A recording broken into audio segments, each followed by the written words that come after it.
Hello students, I am Savita Gupta, language instructor. Welcome in Learn with Savita.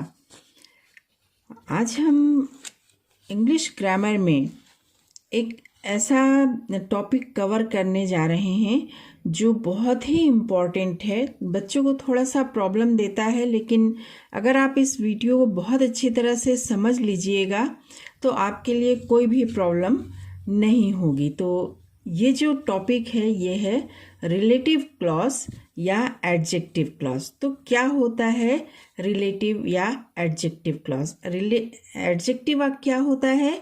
किसी noun को की विशेषता बताना। तो इसी तरह इसमें दो सिंपल सेंटेंसेस होते हैं, और ये जो दो सेंटेंस है वो जब एक दूसरे से जुड़ते हैं तो एक सेंटेंस जो है वो रिलेटिव प्रोनाउन लेकर के दूसरे सेंटेंस के किसी नाउन को क्या करता है? क्वालिफाई करता है, उसकी विशेषता बताता है। तो वो सेंटेंस जो उसने रिलेटिव प्रोनाउन लिया हुआ है वो कहलाता है रिलेटिव क्लॉज या एडजेक्टिव क्लॉज। तो इसको मैंने लिख दिया है, अगर आप चाहें तो देख करके आप लिख सकते हैं। तो जब कोई सिंपल सेंटेंस किसी दूसरे सिंपल सेंटेंस से इस तरह जुड़ता है कि वह उसके किसी नाउन को क्वालिफाई करता है या उसकी विशेषता बताता है, तो उसे रिलेटिव या एडजेक्टिव क्लॉज कहते हैं। ठीक है, जैसे कि अगर उदाहरण के तौर पर लें एक सेंटेंस, तो यहाँ हमारे पास एक सेंटेंस है, the man has just retired. एक सिंपल सेंटेंस है, और दूसरा एक सिंपल सेंटेंस था, the man leaves next door. तो इस दूसरे सेंटेंस में हु, जो कि एक रिलेटिव प्रोनाउन है, इसे लगा करके एक रिलेटिव क्लॉज में बदल दिया गया, हु लीव्स नेक्स्ट डोर।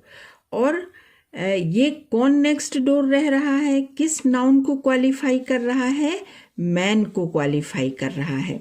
तो जिस नाउन को ये क्वालिफाई करता है वो कहीं भी हो, इस रिलेटिव क्लॉज को उसी जगह लगाते हैं, उसके पास में लगाते हैं।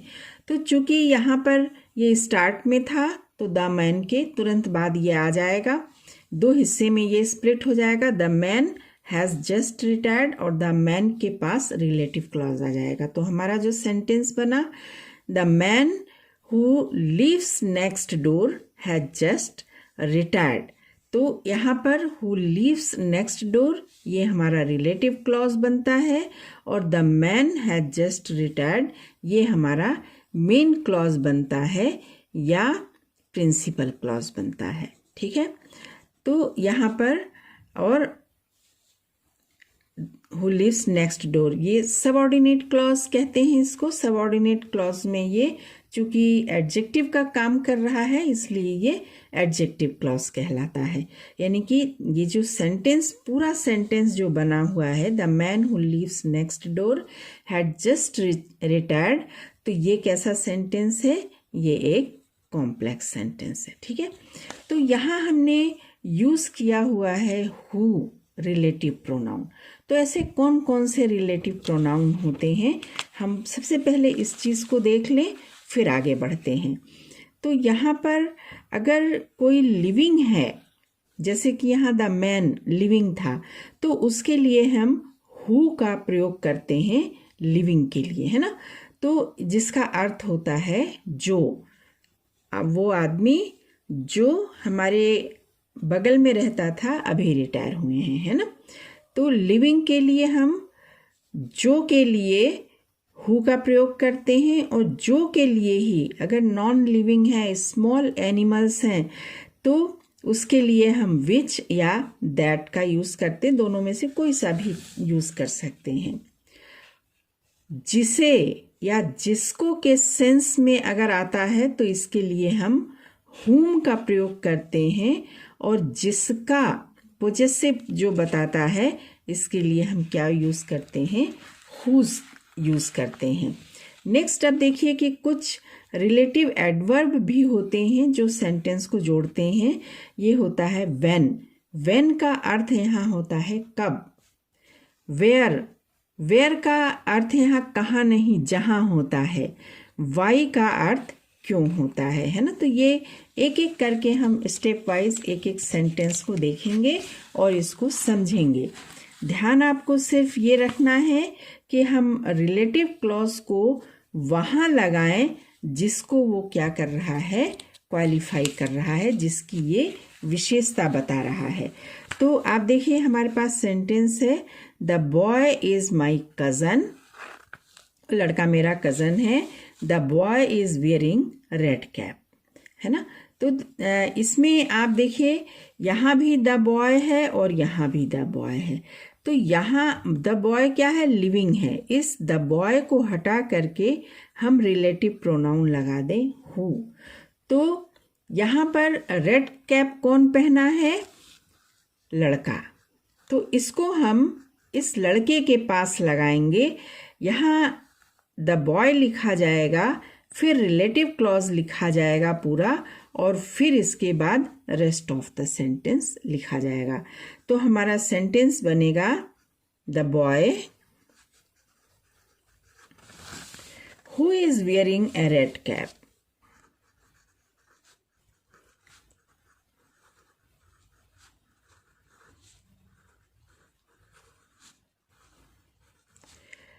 सेंटेंस का बाकी बचा हिस्सा, इज माई कज़न।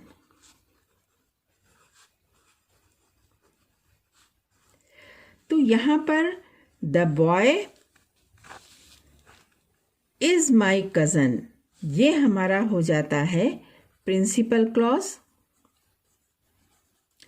और रिलेटिव प्रोनाउन को ले करके ये पूरा सेंटेंस ये बन जाता है हमारा क्या, रिलेटिव क्लॉज या एडजेक्टिव क्लॉज। ओके, एक और सेंटेंस देखें हम। यहाँ देखिए द बॉय बीच में है।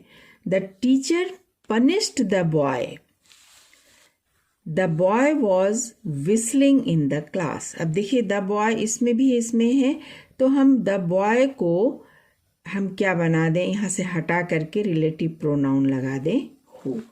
तो ये रिलेटिव क्लॉज बन गया, who was whistling in the class. तो यहाँ पर ये जो रिलेटिव क्लॉज है किसको आइडेंटिफाई कर रहा है, किसकी विशेषता बता रहा है, इस लड़के की। अब आप देखिए कि यहाँ पर ये बॉय जो है ये लास्ट में है, तो अब हम बीच में नहीं लगाएंगे, जहाँ पर ये बॉय है वहीं लगाएंगे। तो हमारा सेंटेंस कैसे बनेगा, the teacher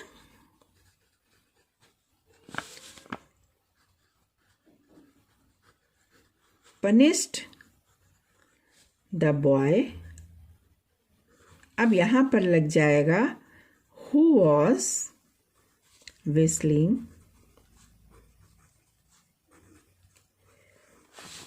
in the class। Okay, अब देखिए the film was very interesting, I saw the film yesterday। तो the film was very interesting, film की हम बात कर रहे हैं, ठीक है। तो ये क्या है, नॉन लिविंग है, और नॉन लिविंग होने के कारण हम विच या दैट दोनों का यूज कर सकते हैं। लेकिन ये जो सेंटेंस क्वालिफाई कर रहा है, किसको कर रहा है, फिल्म को, तो इसे हम कहाँ लगाएंगे, फिल्म के पास लगाएंगे। द फिल्म, विच हम लगाते हैं यहाँ पर, विच आई सॉ। अब देखिए द फिल्म यहाँ आ चुका है, तो यहाँ पर हम द फिल्म दोबारा नहीं लगाएंगे। विच आई सॉ yesterday, और सेंटेंस का बाकी बचा हिस्सा लिख देंगे, was very interesting। Okay, next है the book belongs to the teacher. Book किसकी है, टीचर की है। कौन सी, the book is lying on the table, वो बुक जो कि टेबल पे पड़ी है।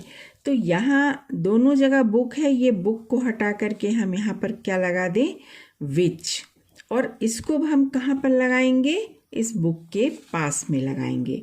तो हमारा सेंटेंस बनेगा द बुक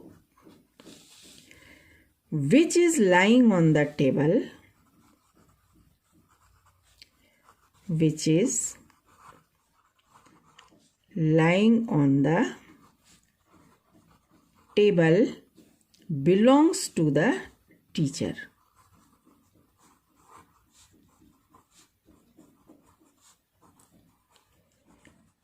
ओके, नेक्स्ट आप देखिए, the flower are still fresh, he cut the flowers this morning. ठीक है, तो अब आप देखिए कि फ्लावर है, छोटा लिविंग ही मान सकते हैं, लेकिन फिर भी यहाँ हम दैट का यूज़ करेंगे। किस चीज़ का, दैट का, विच भी आप कर सकते हैं। तो द फ्लावर्स, अब फ्रेश कौन है, फ्लावर्स हैं, फ्लावर्स को मॉडिफाई कर रहा है, तो हम यहाँ फ्लावर के बाद ये रिलेटिव क्लॉज लगाएंगे। यहाँ पर हमने फ्लावर्स लिख लिया है, तो अब यहाँ पर हम फ्लावर्स नहीं लिखेंगे, इसे हम हटा देंगे। The flowers that he cut this morning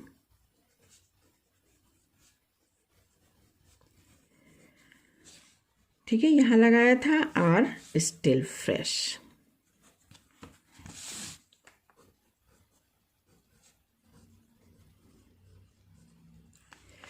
next देखिए, the book seems to be very useful, I bought the book last evening. ठीक है, मैं वो किताब कब खरीद करके लाया था, लास्ट इवनिंग को खरीद करके लाया था। तो यहाँ पर हम दैट लगा करके इसे रिलेटिव क्लॉज बनाएंगे। तो कौन यूजफुल है, बुक है ना, तो बुक के पास हम इसको लगाएंगे। क्या खरीद के लाया था, बुक है ना, तो the book that I bought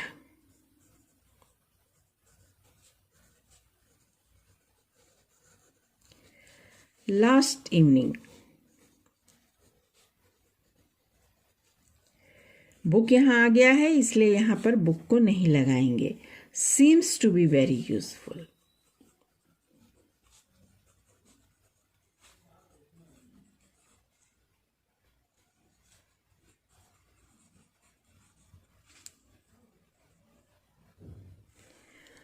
the women is the secretary of the club, वो महिला जो है क्लब की सेक्रेटरी है।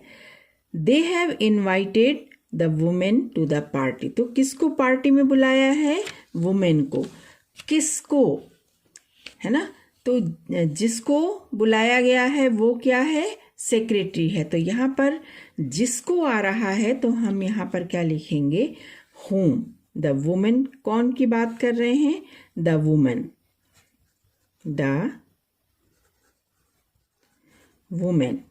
अब यहाँ पर रिलेटिव जो लगेगा प्रोनाउन, क्या लगेगा, whom।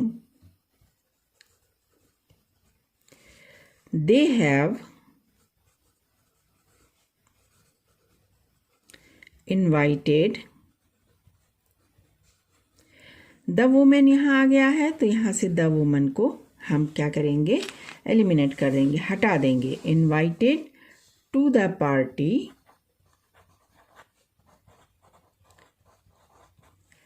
is the secretary of the club, is the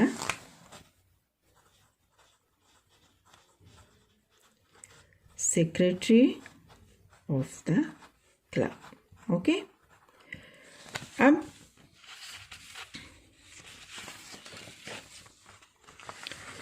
next देखिए, the girl is my sister, लड़की मेरी बहन है। You met the girl at the door, लड़की जो दरवाजे पर मिली, किससे मिले, जिससे मिले, वो मेरी बहन है ना। तो यहाँ पर भी क्या यूज़ होगा, whom। तो द गर्ल किसकी बात कर रहे हैं, कौन मिला था, द गर्ल।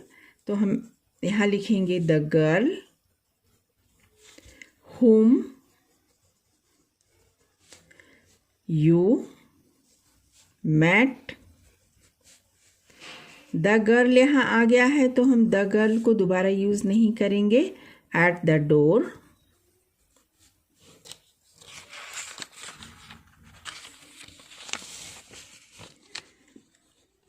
डोर सेंटेंस का बाकी हिस्सा लिखेंगे is my sister.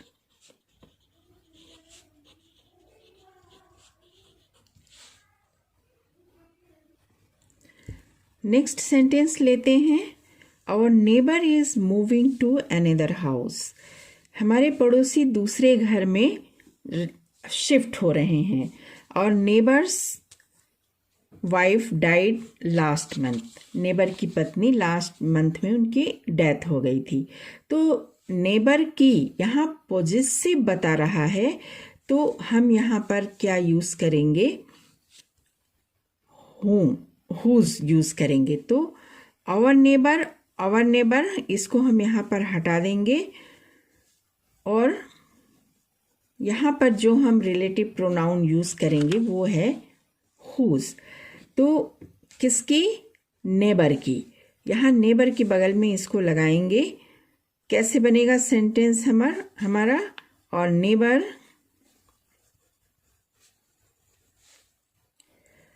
whose wife died last month।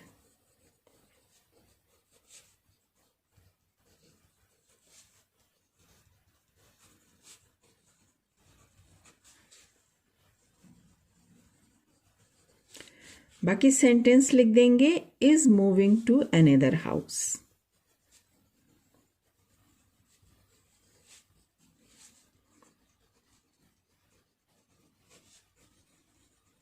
Okay, then एक और सेंटेंस इसी टाइप का देख लीजिए। The boy is a student of our school. The boy's brother was injured in an accident. Boy's लड़के का, तो अगेन हम यहाँ पर प्रोनाउन जो इसकी जगह यूज करेंगे, ये क्या यूज करेंगे, हुज। तो किसका, बॉय का। तो इसको हम यहाँ बॉय की जगह पर बगल में यूज करेंगे। The boy whose brother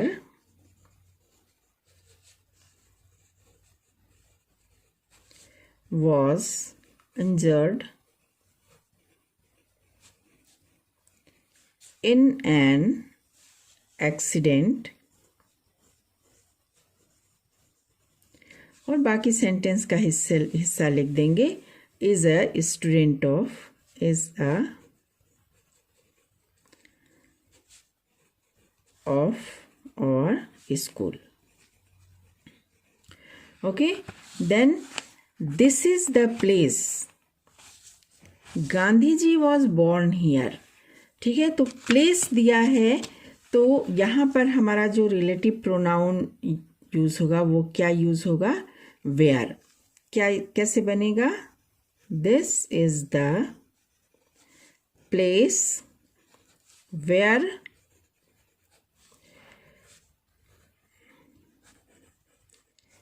Gandhi ji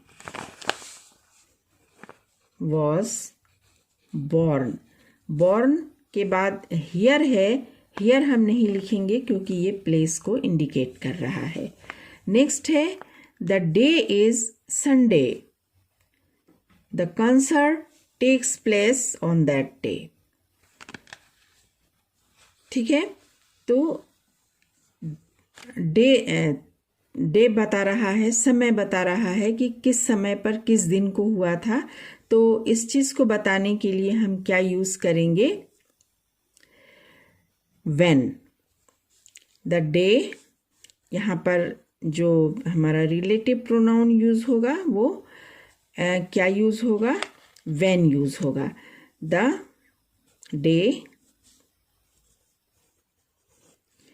when the concert takes place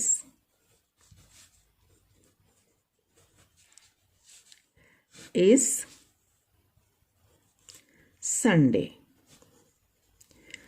तो कब कंसर्ट हुआ? जब उस दिन, जब क्या था? संडे था। तो जब के सेंस में यहाँ व्हेन यूज हुआ है। The reason is not important. I came here today. तो यहाँ जो हमारा रीजन बता रहा है, कारण बता रहा है, वाई का हम यूज करेंगे relative as a relative pronoun. तो क्या बनेगा हमारा सेंटेंस? द रीजन के बगल में आ जाएगा why I came here today is not important. तो स्टूडेंट्स, ये पूरा आपका रनिंग स्लाइड था रिलेटिव क्लॉज के ऊपर।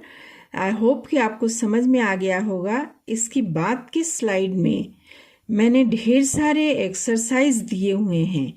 आप उन एक्सरसाइज को कीजिए और करने के बाद आप कमेंट बॉक्स में लिख करके बताइए, ताकि मुझे पता चले कि आपने सही किया है या नहीं किया है। एक्सरसाइज में जिस भी सेंटेंस में आपको प्रॉब्लम आ रही है वो सेंटेंस भी लिख दीजिएगा कि हमको ये वाला समझ में नहीं आया, मैं उसको ज़रूर समझा दूंगी। Okay, thank you, thanks for watching the video. So students, देखिए इस स्लाइड में आपके एक्सरसाइज दिए हुए हैं। ये एक्सरसाइज नंबर 1 है, 2 है, एक्सरसाइज नंबर 3 है, 4 है,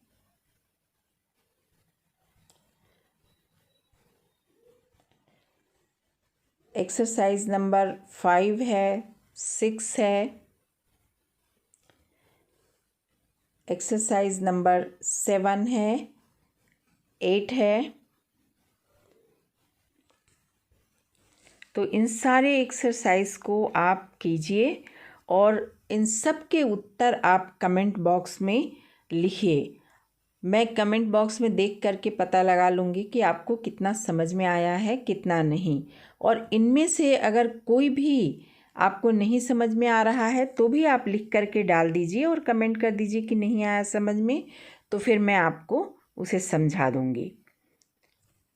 ये भी आपका एक्सरसाइज का ही है। So students, thank you, thanks for watching the video. ये सारे के सारे बहुत ही आपके यूज़फुल एक्सरसाइजेस हैं जो एग्ज़ाम में पूछे जाएंगे।